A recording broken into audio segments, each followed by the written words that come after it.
regular meeting of the school board with a pledge of allegiance.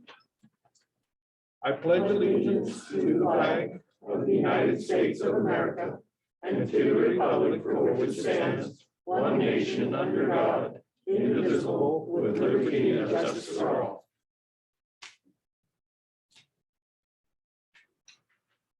Thank you.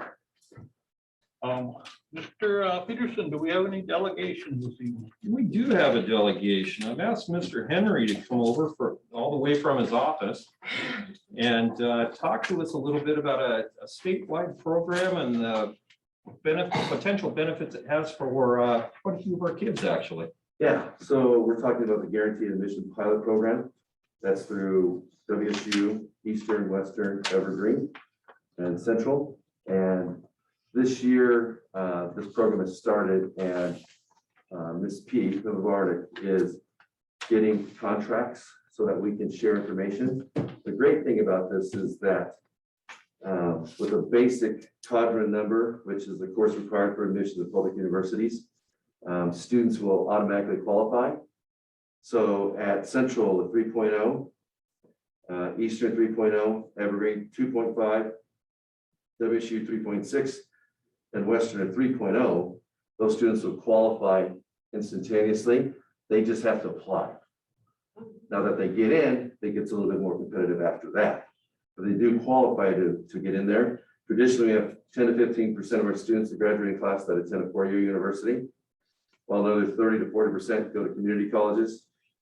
Each year we see students that are academically prepared for the four-year university not even apply for various reasons. And part of that is that they don't believe that they are good enough to attend. And so this year we have 22 students at 3.0 right now and above in the senior class that have already met that admission requirement. We want to make sure that they have an opportunity to apply and to successfully attend the universities. And so right now we have completed agreements with Eastern, WSU, and Central. We're currently finalizing agreements with Evergreen State and Western. We just thought it's a great thing for our kids and our families in our community that we want to make sure that we got this out to everyone. Do you guys have any questions? Are you going to track how many people take advantage of it? Yes, of course. Yeah, we have a 5 to 5 year program that we have to check and see and make sure that students, where they're going, what are they doing? Are they doing trade school, 2-year, working, all that kind of good stuff. Teddy, you look like you have a question. Come on. I'm reading it. I'm trying to make sure I'm reading it right. Was the cutoff date October 15th, or am I not reading that? That was true, but they also extended it because it really came out about less than a month ago. And Okay. they're all trying to figure out how to do this. Okay. It made it seem as though you had to do one, and then they would make sure the rest of them got it. And then they said, no, you have to do it individually. Gotcha. Okay. Okay? All right. UW is too good to participate? Well, you know, those Huskies. But, Oh. I mean, they're good Huskies and all that kind of good stuff. And, you know, but yeah, I don't know why they didn't take part in this. And honestly, there'll be something probably long-term that they'll look at and say, I wish we would have done it. Right. They'll probably come on later on when all the other schools are getting advantage of this. Right. So. Any questions, concerns? Perfect, that's That's my good. 3 minutes. There you go. Perfect. All right, Thank you, Clay. Thank you.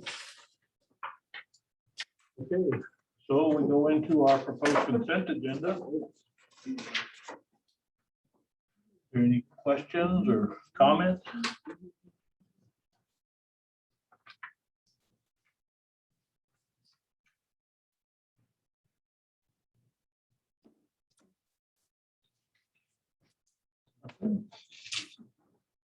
Okay, well, the chair would entertain a motion. I'll move to accept the proposed consent agenda. I'll second. Okay, moved and seconded. All those in favor? Aye, Aye. Aye. Aye. that passes unanimous. We'll move on to public comments. Do we have any written, No electronic. submitted? Okay. Moving on, how about board comments?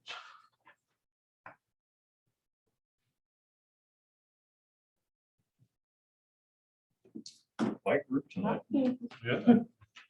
Even I don't have much to say. Okay, I guess we'll move right into director report with Mr. Denboard being the top of the list. All right, thanks for letting me speak here tonight. I'd like to start off with band and choir concert. So we have new band and choir teachers here, so excited for the first concert. That'll be Thursday, December 9th. Thursday, December 9th will be their concert, high school, and then the middle school is going to be the Friday the 10th, also in the pack as of right now, although I think Mr. Henry and Mr. Bethlehem talking about that, but the high school one Thursday, December 9th. And that'll be good. They're excited, especially after a year off, to kind of get going again, and they're excited. The kids are excited, so it'll be a good time.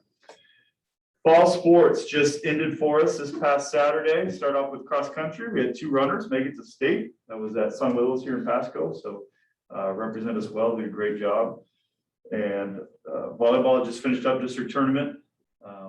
They went 1 and 2. So unfortunately didn't make one of the placings to state, but overall still had a good season. And football just finished up this past Friday with the last second field goal to win 9-7, was down 6-7, made a field goal, which weren't real good on extra points. So we must have should have been kicking field goals all season. We're better at that. So did a good job there. So moving on to winter, got a lot of kids back out again, especially after last year, only having varsity teams. So I know there's some kids itching to get out. Boys basketball has 43 currently signed up, which is a lot of kids there. So coach will have to make some decisions on what he wants to do, if he can keep everybody or what needs to happen there.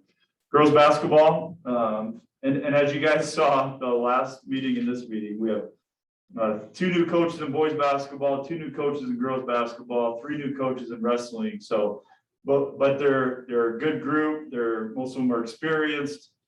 They're itching. Most of them are either graduated from Chi-B or live in Benton City or affiliated with the school somehow. And so they're excited to give back and to get their programs going again. So that's awesome. And so girls basketball is about 22 right now. So 2 full teams for sure. Try to get some more out so we can hire a 3rd coach for a 3rd squad there. So they got another week to go. All winter sports start on the 15th, this upcoming Monday, a week from today. So the numbers aren't set in stone, obviously, with a week to go here. And then wrestling is about 16 right now. So trying to get some more up. Got a wrestling coach that's in the building now, so he's working hard to recruit. He actually knew both Ben Hill and Ruben Martinez, so he's excited to kind of fill that in, and there's more sentimental value in just bringing in a coach because the attachment he had with both those guys. Obviously, with this year, we have COVID testing per WI state guidelines, and so we obviously are going to follow that, and it's 2 to 3 times a week. You just have to test either the day before or the day of. And we're developing that this week, working with Mr. Peterson and the coaches, developing what that looks like and when, where, time, all that sort of stuff. So for those students that are unvaccinated. And then rebranding, something that I've been kind of looking at for a little while here. Got the okay from Mr. Peterson to kind of start on the rebranding process. So what that basically means is we're just trying to develop some more logos of what that looks like. And those in the graphic design business, we basically call it like branding Bible. So when a new coach comes in, FFA advisor, club leaders, like everybody's going to be part of this that wants to be part of this as we develop. It's not just athletics driven. And so we want to give some options so everybody knows the exact colors that we're using and they know the exact logos that they can use. And so we develop 5, 6, 7 different logos, something like that, that can, what you put on a helmet might be different than what you put on a letterhead, might be different on the back of the jersey, or you put use for band. So we want to get some creativity and what that looks like. And so actually one of our coaches who's in graphic designing and part of his business is willing to help us out with that free of cost because he knows kind of where we're at with the levy situation and all that. So he's passionate about it, wants to do a good job. So And he's done it for some local schools around here. So excited to get that process going and hopefully willing to send out some emails and get some people to see if they're interested and kind of move forward with that. So any questions about any of that stuff that I covered there? I have a couple. Yep. The band concerts, are they choir and band or just band for right now? Choir and band. Choir and band, so Yep. they're singing. Yes. Okay, I was under the impression they weren't, so Okay. As far as okay. last I heard is that, yeah, it should be. Yep. that's great. And then for the COVID testing, is that all three sports, both basketball and wrestling And cheer, and cheer? high aerosol generating Yes. group they are. So, yep, All boys right. basketball, girls basketball, wrestling and cheer, And cheer, all okay. 4 groups. And wrestling, all boys, or do we have some girls in there? We have 4 girls signed up right now. Yep. Cool. Yeah, so 12 and 4 as we speak right now. Perfect. So working with the coach, those schedules, wrestling's kind of that way, you kind of stuff pops up, I want to go to this one, so the schedule's not finalized yet, but we got a good idea of kind of where we're going and unless something better pops up, we change things and. Yeah. Perfect. Thank you. Yeah, anybody else have any questions or concerns or anything? All right, look forward to a great season, we'll talk to you guys later. Thank you. Thanks, Lance. All right, Mr. Castillo, you're up next. Good evening, everybody. Starting off with ECAP, enrollment is a little close to full. We're at 33 of 36 slots enrolled right now. We're right in the midst of the second round of parent-teacher conferences. Takes us a little longer because each conference is about an hour for each conference. So we plan on being done by Thanksgiving. On the not so good news, if you haven't heard, we're going to be closing ECAP for the rest of the week, unfortunately. We had a COVID positive case that was in our building today that was close enough to most, if not all, staff and students. So just to play it on the safe side, we'll close and then work with Mr. Peterson on what's going to be done prior to letting everybody back in on Monday. So we got a plan in place for Monday to make sure that everybody's good to go. So staff was great. We contacted parents by phone and Facebook, and I'll be in early tomorrow morning fielding any questions, or if anybody happens to show up, make sure that we get them home. So that's the plan for now. On the safety security side, October 20th, collaborated with Mr. Adamson to bring the armed intruder training to our bus drivers. It was awesome. It went very well. It was very well received by our drivers and very timely. Yeah, absolutely. So now, really, they're trained and they feel confident. Now we're going to be equipping them with a tool that they can use on their bus to defend children and themselves in the event that they would need to. So, October 29th, we had our CERT team live fire training, which also went awesome. We're progressing very quickly. And we had some great feedback from our trainer. I wanted to share some of that. He said that he was very impressed with our team's progress in such a short period of time. More importantly, he said he was really impressed with how seriously we take the training and the drills. And it contributed to a very high level and safe, solid training day.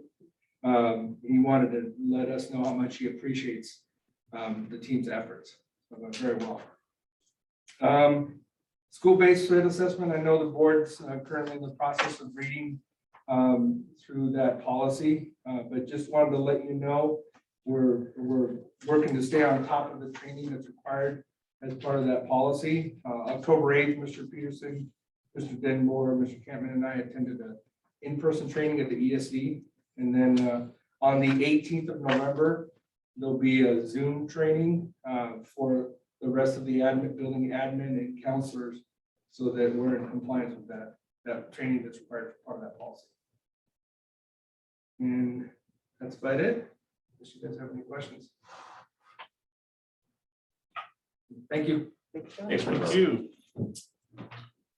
Mr. Adamson. Good evening, all. We'll start out with transportation. We just finished up our STARS reporting for the fall. Numbers are slightly off our pre-COVID, but considerably better than last fall. I think we had 6 at that point or 8 or something, but we were 950-ish or so with our student count. So decent. Hopefully those will bounce back a little bit. Unfortunately, as we all know, at the fuel pump, fuel prices, that's tripled essentially over our last couple loads. So hopefully, student counts and inputs, we'll get them balanced one way or another. We've got 8 drivers for our 11 routes. Obviously, we have one full-time, a sub that works pretty full-time for us, and a custodial and grounds that drive for us each and every day. So it's a team effort, and we appreciate their support. So we've got 1 driver in training. We need some more. So obviously, if anybody knows of anybody, we could darn sure use them. Bus fleet's running good. We are feeling a little crunch with parts. We've got 2 or 3 buses that are waiting for like the DEF exhaust parts and one for a fuse box, and they're back ordered. There's a couple 100,000 back ordered. So yeah, it could get rough. We're fortunate we've got an excellent mechanic. We're trying to get parts at as much as we can, essential parts ahead of time. So we're prepared for anything that we face. So WSP should be along doing their fall inspection. They should be pulling in. It's unannounced, so every morning at 7:30, you kind of look out the window, expecting people. Applied for a bus grant, the bus that Kurt's been talking about, the couple. I did get that in under the gun on Friday. That was kind of interesting. The coming from the Department of Ecology, it said taking applications on November 5th. They forgot to put until November 5th. So I pulled it up November 5th at an hour to go before I had to go get our deaf boy from Pasco, and it was a scramble. So, but we got it in, and so we're waiting to hear on that. And then obviously at that point, we can't order our buses until, we get that in. So hopefully we'll get approved for that and then get our buses ordered. And they're talking actually 2 or 3 months for our buses. So I was shocked at that. So, but until we see them, who knows? Maintenance, some minor issues, high school water softeners, et cetera. All in all, pretty good. Rob, we're just trying to get through all our systems. It's going to get super cold, and we're going to get peak demand coming up. So we're hustling around trying to get through that and getting as much maintenance done as we can, preventative maintenance. So grounds, we fertilized. Who knows? It's going to be like anything else. I think this fertilizer is going to be tough to come by come spring. We got ours in, fertilized the whole facility. The next week it doubled in cost. So, we got under the gun and saved some money there. Winterized sprinklers, prep equipment. We're getting ready for winter. Get our snow plows put together. We're going to do some overseeding and then just get grass mowed down, just, for a preventative link for winter. So we don't have all this. So, custodial, we've got a pretty young green crew down at the elementary, middle school, but they're doing a good job. We've asked a lot of them. They've got to jump in and help wherever, and they're coming along. So super proud of them. We're down to 1 custodial sub district wide as well. So. Everybody's, just chipping in and we're doing what we can. So, could use some more subs there, but that's kind of status quo district wide for a lot of positions, unfortunately. So hopefully we see some of that change. And then, holidays coming up, we'll get some kind of a cleaning schedule set up here in the near future. We'll tackle it. So. Any questions? Pavement looks good. Yeah, it does. Yep, that got finished, and yeah, it does make a big difference. Good Yeah, deal. looking good. Have We'll you get ever? our, where the pond used to be, we'll get that overseeded here and yeah, Oh, yeah. It'll look good by next spring. so. Have you ever gotten a quote or a bid or, request for sealing that back parking lot in the middle school, the bus area? I mean, That's where we need to come together with some committees I and know. determine our future, because with all the alligator, all the cracking, it can't be saved.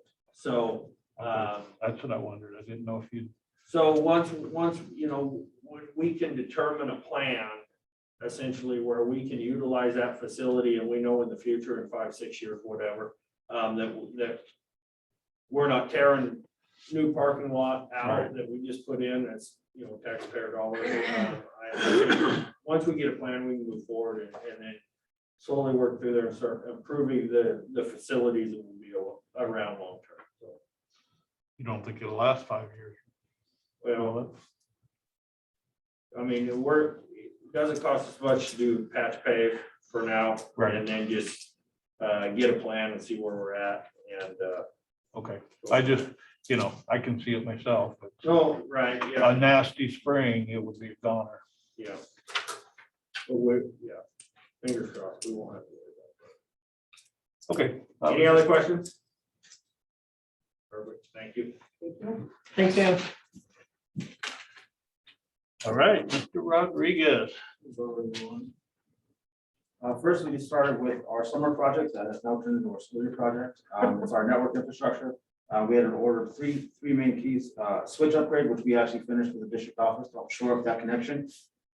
The servers, we got 2 beefy servers. We're gonna start migrating all of our other servers into these servers, which will help with performance and all that stuff. And then access points, which are these devices which give out wireless internet. Unfortunately, these things still have yet to arrive. We ordered them in June. So the latest ETA is December 6th. I've been working with Cisco and CompuNet, our third-party vendor, to work with, get them when we get them. Good thing is though, with the servers installed, we were actually able to migrate our domain controller, which is it's our primary device that really helps make sure we're connected. We're able to set rules and user login and things like that. We upgraded that.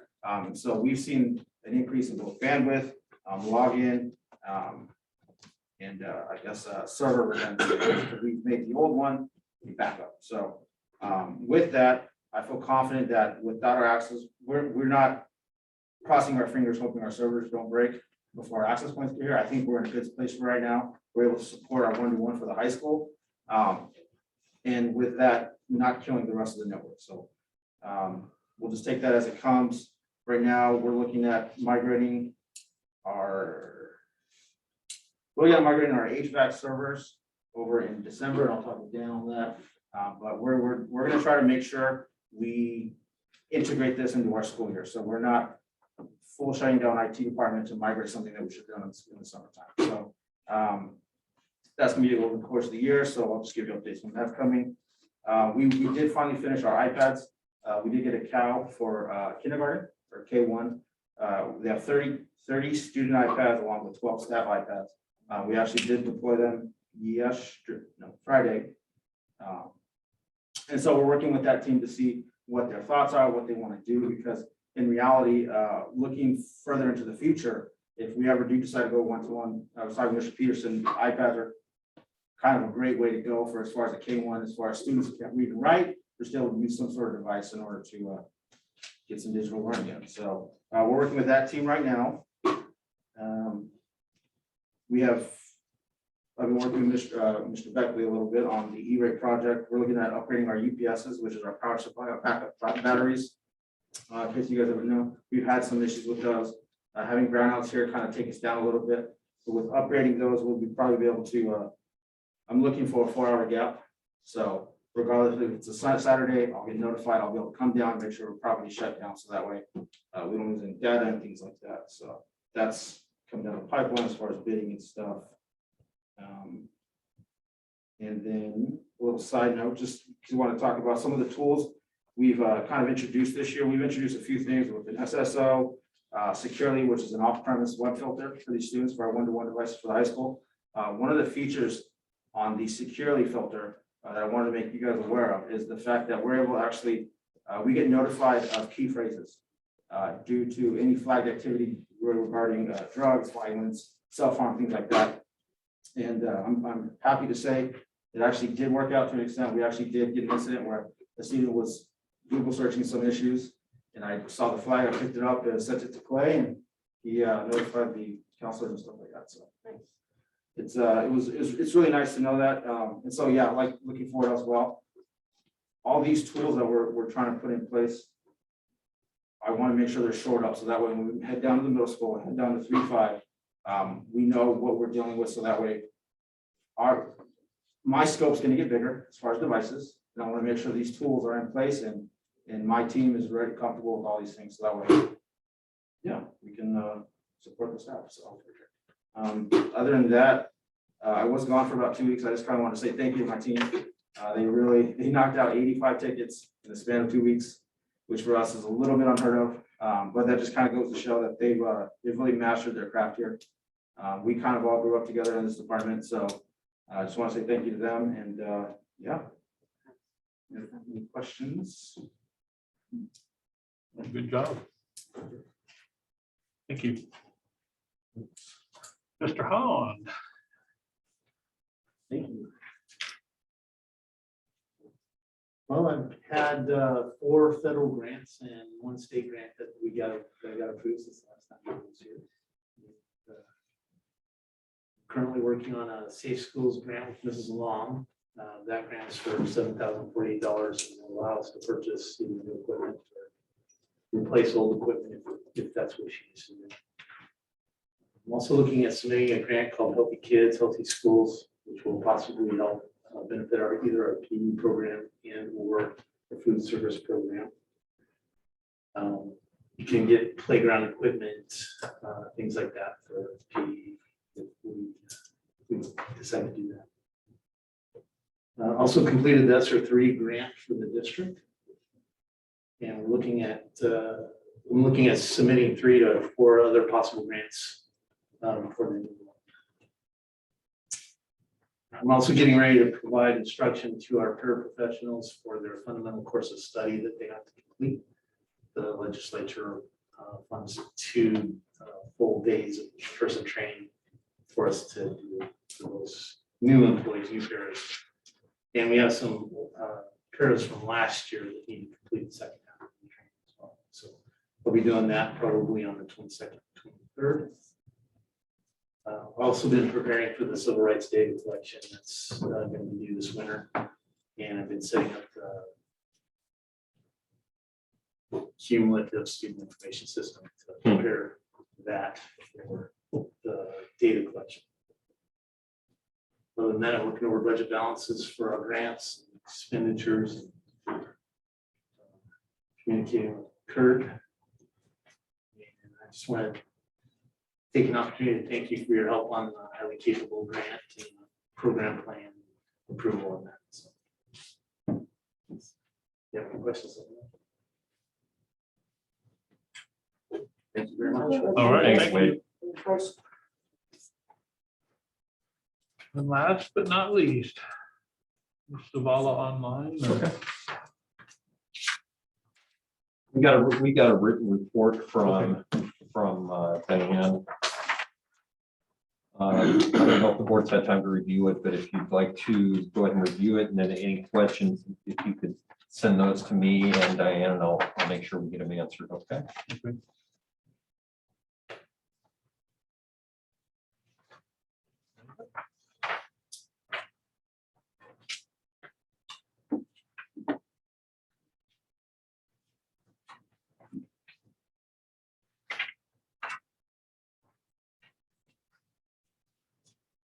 My only question was, are we going to resume dual language next year? Yes, the plan is right now, we just took a 1-year hiatus. In fact, we were not the only school district in the state to do so.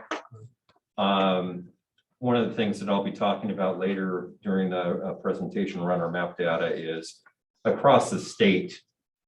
One of the things that superintendents and assessment coordinators are finding is our free and reduced kids, our kids in poverty, our second language learners were impacted to a higher degree So quite frankly, it didn't make sense for a lot of us to move forward and try and piecemeal a program together. We needed to step back, get the kids their foundations again before going forward. So yeah, it's a 1 year only hiatus. Okay. All right, well, let's move on to unfinished business. Our policy on board assessment, 3225. Yeah, if the board remembers. Based assessment is what it was. Yeah, this is our second reading of the policy around school-based threat assessments. And so as we took a look at it last time with the idea that this is bringing us into compliance with state law. It's a well-written policy, which is not something I say all the time from some of the draft policies, but this one was well done. And it falls right in line with what Mr. Castillo talked about earlier during his presentation with regards to the training of administrators, training of counselors, for us to be able to take an issue like David talked about, maybe that we see online. We can react to that, but also learn how to be proactive with kids that could be deemed to make a threatening behavior or at risk of making a threatening behavior, and get them not the discipline right off the bat, but the help that they need to try and avoid the discipline. It's an effective tool. We have used it in the district without the policy. We've run the model several times with Bernardo's at the lead with the principal at the impacted buildings. It's effective when it's done right. And I have no doubts that with the training of all of our administrative staff and training of all of our counselors, that we're going to be able to really get after this and hopefully help some kids that might need it before we read about it in the newspaper.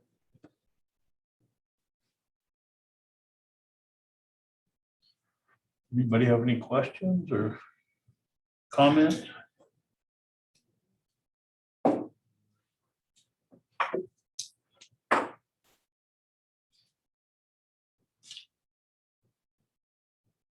This doesn't replace that all other policy. I can't remember the number of it, but it's basically communicating the threat. So they work hand in hand together. Correct.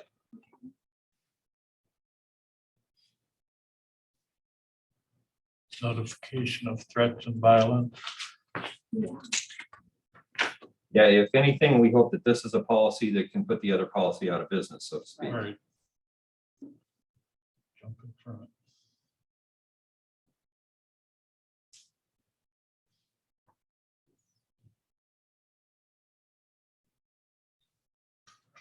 Do we have any questions or concerns? Do we want to approve it? Well, I think from here, it could go on the website for the new policies for the community to look at, and then do that the next one. Yeah. Yeah, I can get this in PDF format over to David and get it on the website, and then we can revisit this for the final time on the meeting on the 22nd.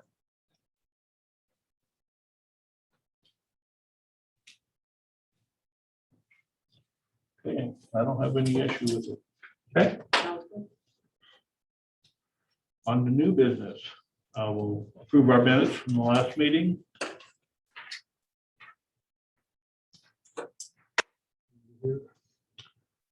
Yeah, I just didn't make the special meeting. So I'll move to approve the minutes from 10/25/21. I'll second. Sorry. All those in favor? Aye. Aye. And then we'll move on to the special meeting.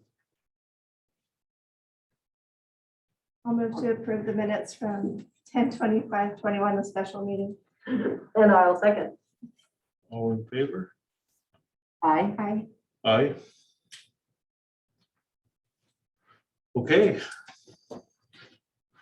Our initial map results, Mr. Peterson. Yeah, so board members, I'd refer you either electronically to the PowerPoint that I sent you. It is up here.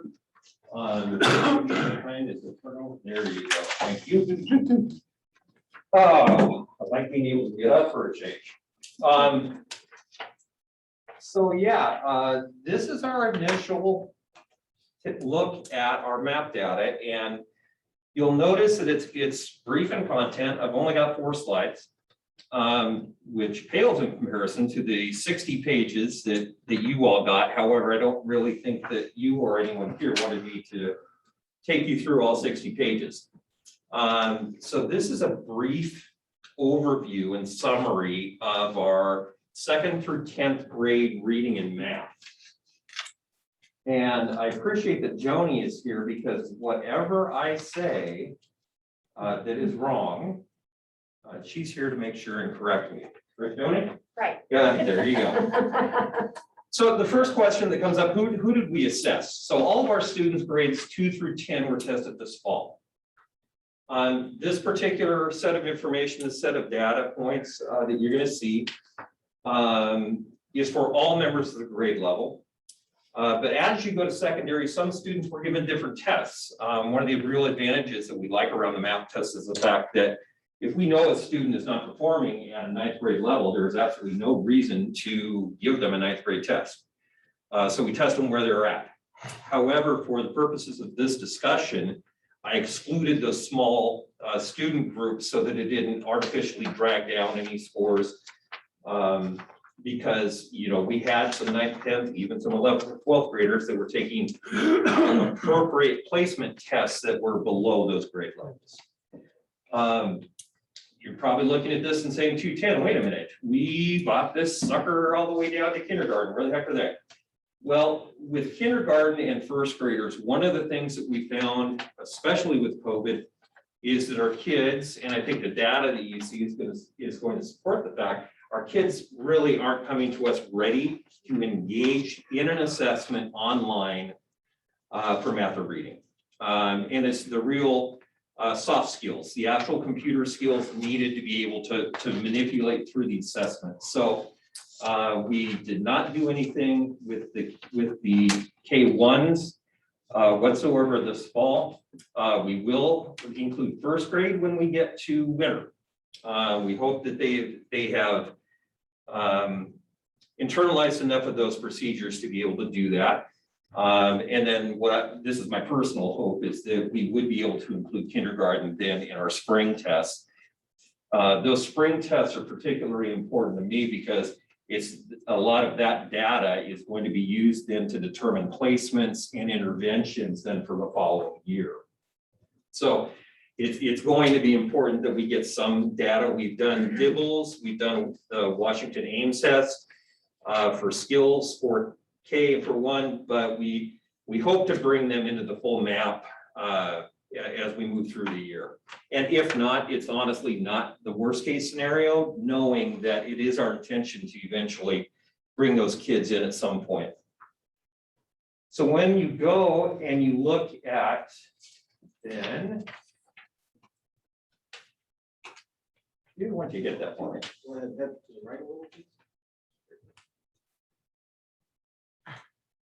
There we go. Apologize for the small print, but you folks have it in front of you. Bernardo's adjusting his glasses. I know it's small.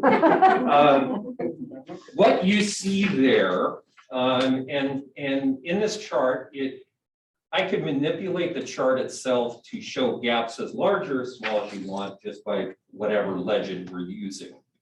What you should see consistently, though, especially as you start at grade 2, moving up to grade 10, is you see that the blue line represents our average across the grade level. What you have in your larger packets will disaggregate it even farther to be able to specifically look within each grade level at each specific test and take a look at how many members of that cohort actually are at what level inside of it. But as an average, for 2nd grade, you can see our average 2nd grade RIT score was 163. The national average from 2020, because there's always a year lag in those national averages, was 172. And what you see there at second grade, and you'll notice, goes right across the grade levels. And there's consistently, to put it in very easy terms, there's about a full grade level of lag average across the board. And you don't start to see that really start to come together, the gap getting closed, so to speak, until you get to sophomore year of high school. One of the points that I would make to any elementary teacher, especially any primary teacher, I know that the kindergarten teachers, the first grade teachers will tell you that their students are not coming to them as prepared as they have in the past. What this graphic definitely shows is where our primary kids start effectively is where they stay for the balance of their career in Benton City schools. And it, as much as it pains me as a former high school principal to say, we've got to take a look at what we're doing in the primary levels, because we're doing our best. It is very difficult to raise that bar once they get past third grade. You know, Julie being employed by Kennewick School District, she's been hit many times, I'm sure, with what I was when I worked for Kennewick School District. If you get a kid to reading level at third grade, they stay at reading level for the balance of their time, and their graduation rate is about 95%. So this is simply something that shows us exactly that the more and more kids that we see coming in at a lower level, it's tougher and tougher as they age up to break that cycle and to change that gap. Then when you go to math, one of the first things you should see is, at least in math, our kids at primary grades are at a lower rate, and they're even farther below the national average when they come to us in math than they are in reading. And that one, even by 10th grade, you're still looking at a discrepancy, 225 to 229. Once you get to about that level, that's still almost a full grade level behind in 10th grade. So that means the struggles that you will hear Mr. Henry talking about, kids who are coming into high school at 9th grade not being algebra ready. Quite frankly, you can look then at 6th grade and see a gap, 206 compared to 215. Again, that's almost a full year behind. Our 6th graders aren't coming in ready. And you go all the way back. There's no blame to lay at any one point other than our kids are low when we get them, and we do our best job, but it takes us a significant number of years to even begin to close that gap. Again, we've got to do more at the primary level, quite frankly. You know, as a former high school principal, we talk all the time about elementary teachers. They just get them ready to read and write and arithmetic, and then the high school gets them to graduate. Well, I can tell you that the primary teachers are absolutely, if not more so, impactful on the potential graduation of a kid than our high school teachers are. So what this really shows is we've got some work to do. And one of the things I told the board, and I've told anybody who will listen, is that this baseline is not nearly as important as the data presentation I will do next May. Because then what you're going to see is the amount of growth that these students make. This is our baseline. This is where they're starting at this year. In order for us to continue to close that gap by 10th grade, we need to start closing it over the course of the year. Ideally, seeing anywhere from a full 16 months to 18 months of improvement over the course of a 9-month school year would be really what it's going to take to catch our kids up. But as you can imagine, this is not a 1 year, 2 year, 3 year problem that we're talking about. This is going to be a long-term fix, and quite frankly, it's one that we're going to be fighting along with the rest of the districts around us. Everybody is seeing a lot of these same results. The one point I will make is when you look at the individual grade level data almost across the board, you still see that we have kids that are in our high average to very high range. Those kids are not as impacted from COVID as our average and below kids, which the majority of our kids are in that area. So what COVID taught us was our kids who have great supports at home, our kids who are self-motivated, continued with those abilities even through COVID. However, not enough of our kids had those abilities, and we're going to pick up some pieces on the way.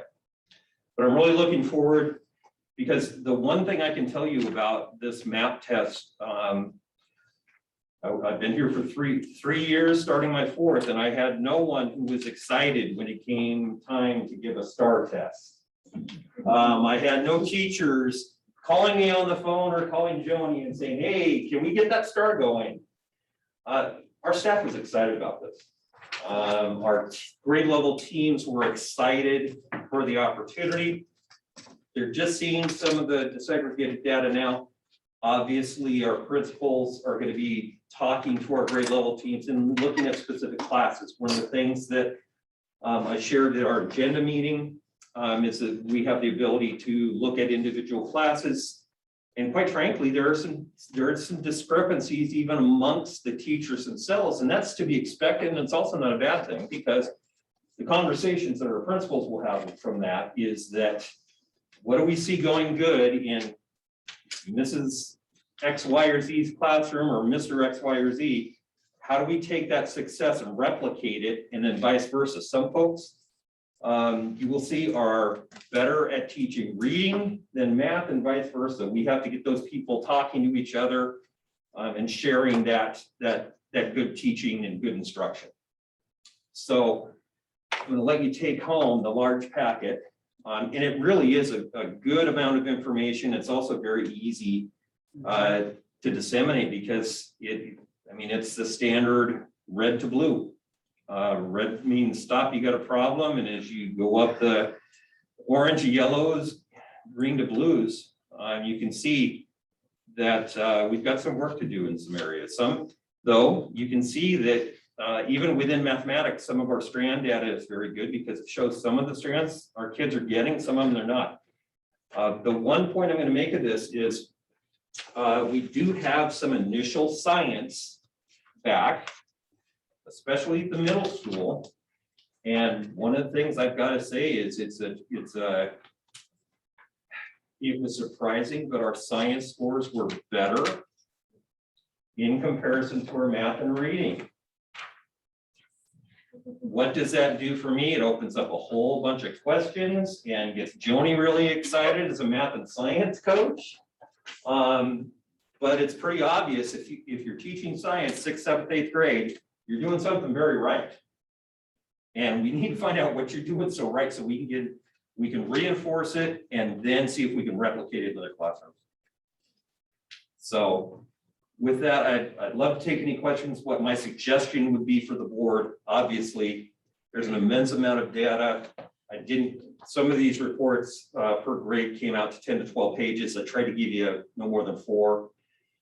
This really is probably a situation where at some point in the future, we want to sit down as a board with my administrative team, with some teachers on a day when we have some free time, and really dive into what does the data mean and what are we going to do. But it's going to take a little bit of time. So we'll be looking maybe in the spring at, before the May testing, we'll look in the February range, see if there's a day when we have staff available, when we get together and take a deeper dive. So anyway, please ask me any questions that you might have that I can try and answer for you. And Joni, of course, the expert, would be able to probably do better than I.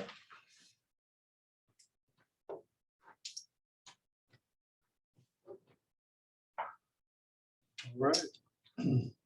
Well, I'm glad we got away from STAR and into something that we enjoy. That counts.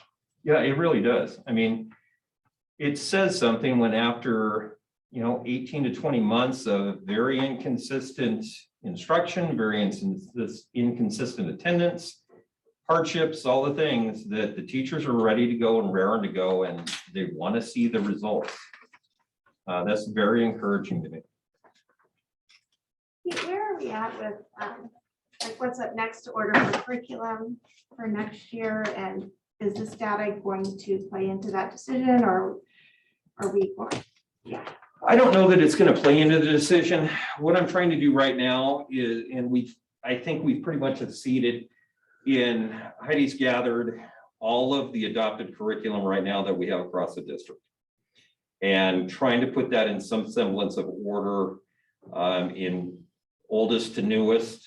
And then we can take a look at some of the data and say, okay, is the curriculum or age of the curriculum potentially negatively impacting our test results? And does that mean then that particular content area may deserve to get a boost over another content area? I don't have any problem in saying that we're due for quite a bit of curriculum. I think our real focus, quite frankly, needs to be around reading, math, science, especially at the elementary, to make sure that we're current there, up through middle school. I think those are our big areas that we need to make sure and address.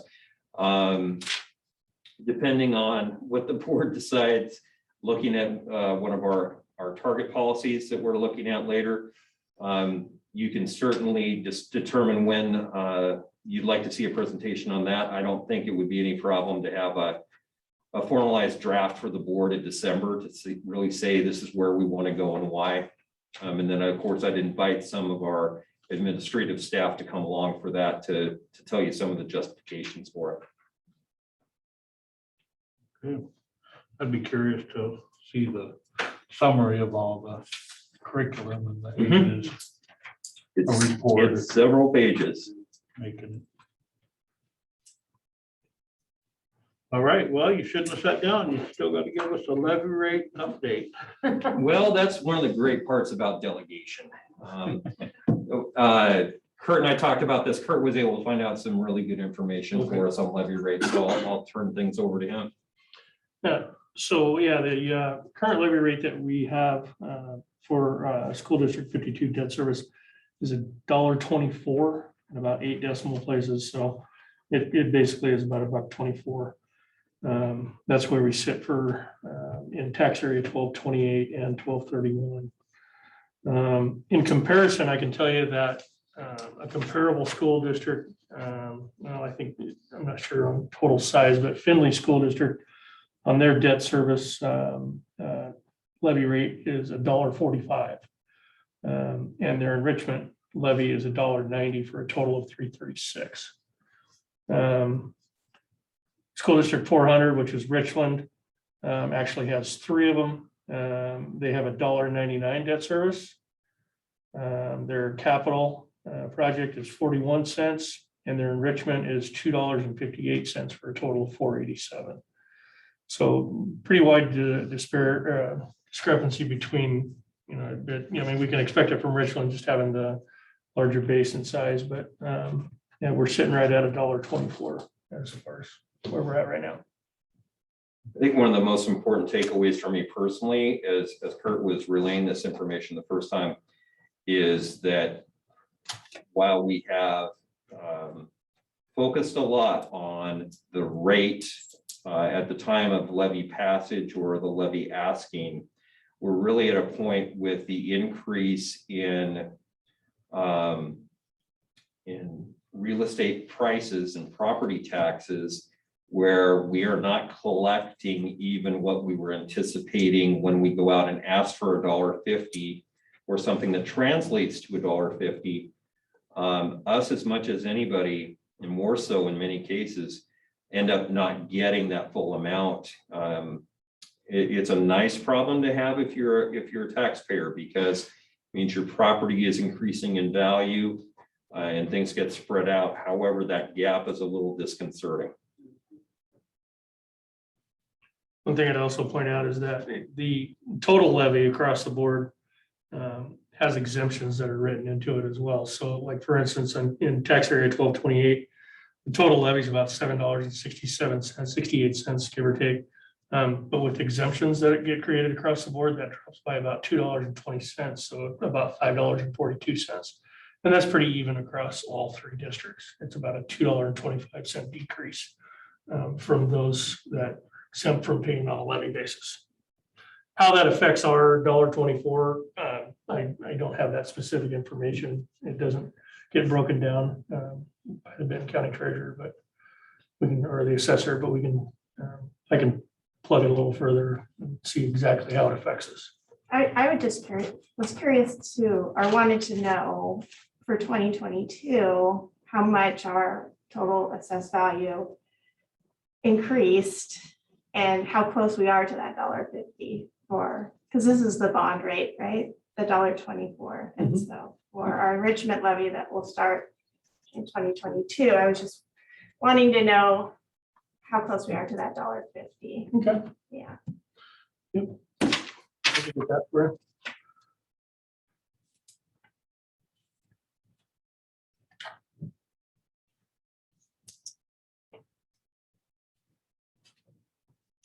So you want to see a difference, the difference in between assessment rates?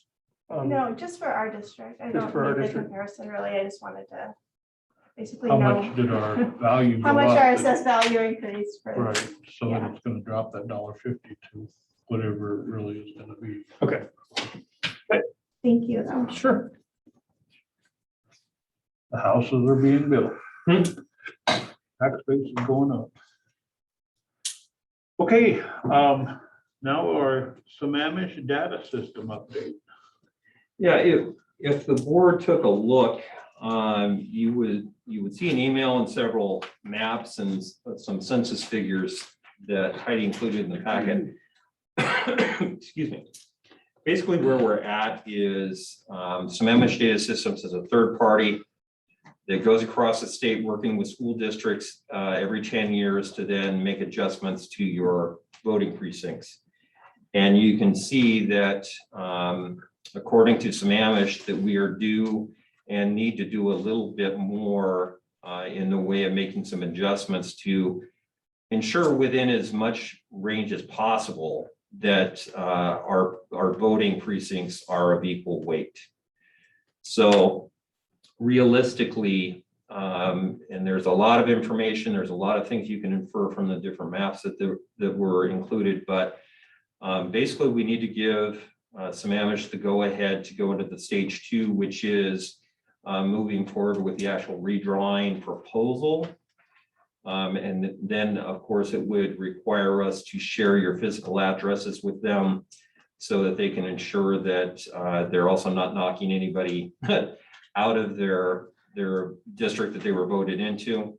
I think it's a no-brainer that we go ahead with that, just to keep things completely above board. Of course, it will not change anything until the November of 22 election. So we have plenty of time to get the word out for anybody who does end up shifting voting districts, but it's important that we stay current with that so that no one particular district or precinct starts to get a higher number of votes than any of the others.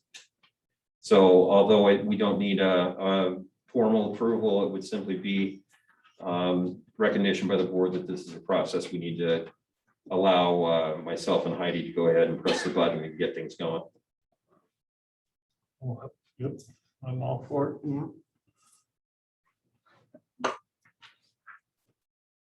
Yeah, for District 4, it's not growing as much. The other one.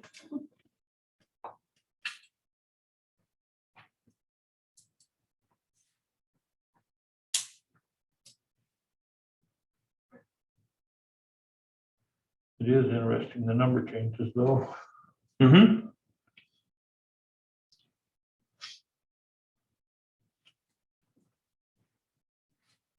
Okay, next is our board meeting calendar for 2022. Actually, that would be election of 2023. Would be, because we're on the odd years. Yes.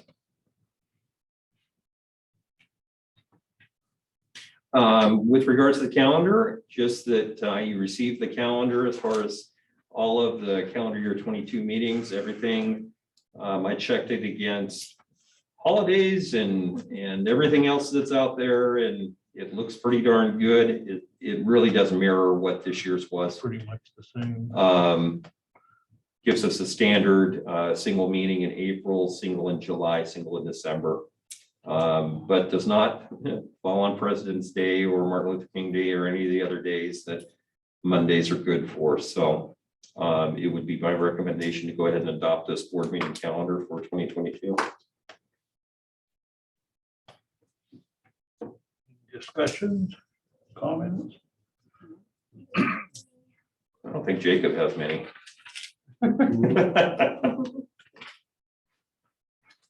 21 meetings, just like this year. I'll move to approve the board meeting calendar for 2022. I'll second. All those in favor? Aye. Aye. Passes unanimous. Okay, we're on to policy 1400. Probably one of the smallest fixes that we need to make to any of our policies we've looked at in my time here. Excuse me. We need to adjust policy 1400 to show our start time of board meetings at 6:30 as opposed to 7 o'clock. I'm willing to bet that whenever that change was made, it was a simple oversight at the time, and quite frankly, that's probably not one of the policies most people go to find out what time a board meeting is at. So I would recommend that we go ahead and approve this so we can get this changed and on the web. Do we have to put the time in there? I mean, could we say as scheduled? I don't know. Yeah, I think you're better served by having a time in there in general. You can always make individual variances off of that. I think the biggest point with this one is, and maybe I'm wrong, this might be going in the Wayback Machine, probably at one point, 7 o'clock was the regular time, and every once in a while you'd have a 6:30. So you thought you were safe, and then they all kind of shift to 6:30 and you forget you shifted in the first place. So I would say go ahead and leave it in there for right now, and then if we want to take a harder look at it in the future, we could.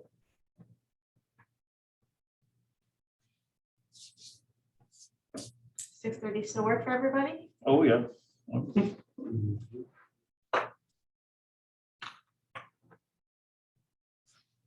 Now the board would entertain a motion.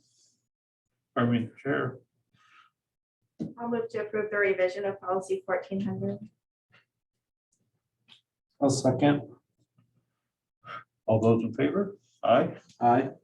Aye. Okay. We'll fix that one. And then last but not least, our policy 1340. Targeting student learning. Yep, thank you. One more time. If the board recalls, this was actually a discussion at the last meeting, and it was simply to see, do we have any interest in taking a look at this policy as a first reading? Really what policy 1340 is doing is trying to move the focus of the board so that it's not completely seen as strictly an organizational operational mechanism, but also has as one of its core fundamentals the academic success of the students of the district. When I came across this policy, it is not a required policy to have, but I believe that if the board puts this policy into place, if we go through the process to adopt it, that is a reiteration that it's not only the board's responsibility for fiduciary responsibility, but the kid's success as well. And I think that's an important thing for our public to know about our board. I know that you each have a sense of that responsibility right now, but I think this really kind of puts some of our process and procedures at the forefront, and we have an opportunity to look at a mock calendar for a monthly visit of one area or more.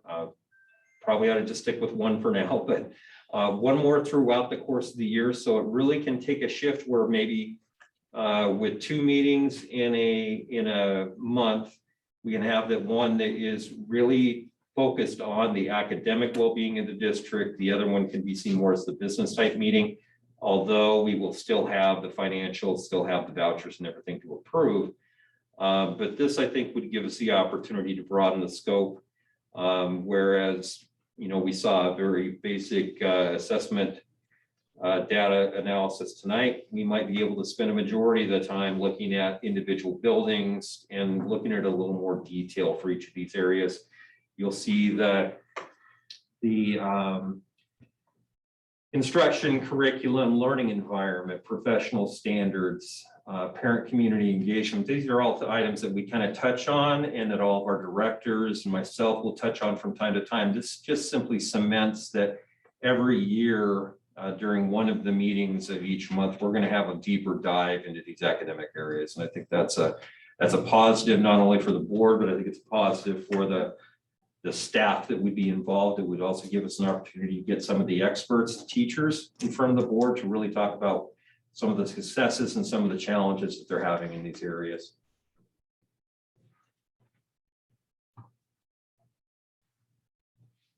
But I think that going back to the process that we talked about at our last meeting, as a first reading, this is going to give you an opportunity to take a look at it. Give the public the opportunity to take a look, first glance at this type of thing. I know that I told you before, I've got a couple ideas as far as the actual timing of a couple of these things, so we can talk about that during second reading. Like academic standards in April, but we only have one meeting in April. Well, like when you get into, our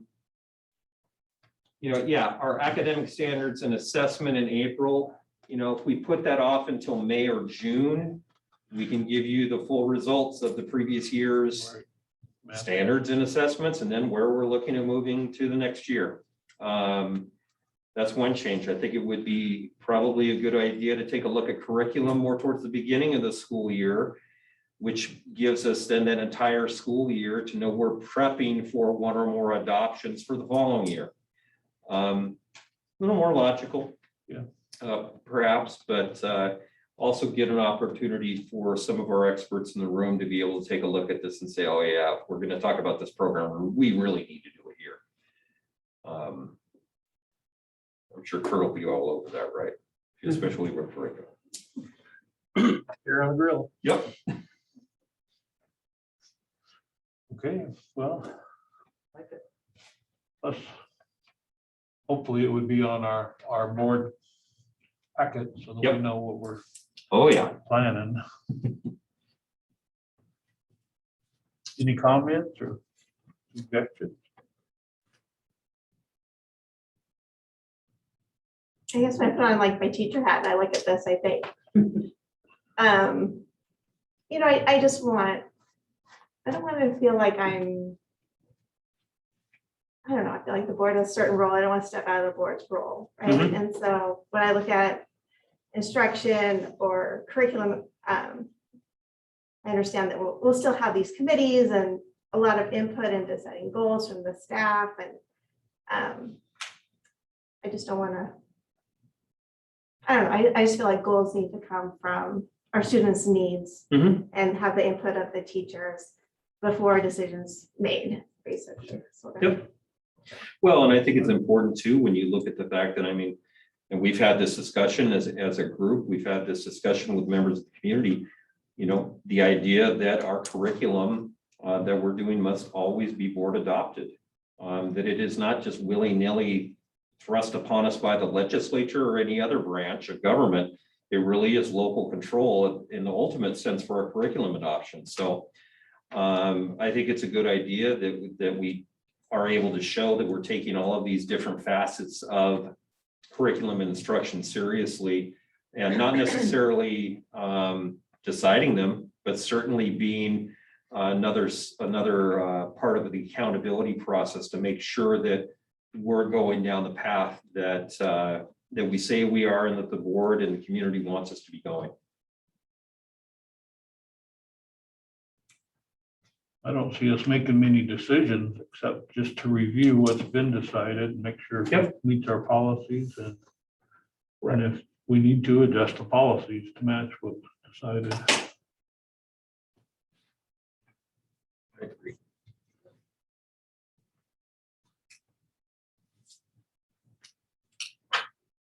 Okay, so we'll have a second reading next time. Yep. And maybe make some suggestions on the calendar dates. Yeah, I'll the get with, monitoring data or Oh. monitoring date. yeah, I'll get with the principals and with program directors and get their suggestions as well. Okay. All right, good. Well, that's older than, that's the 2015 policy. Been around a while. All right, well, that concludes our meeting.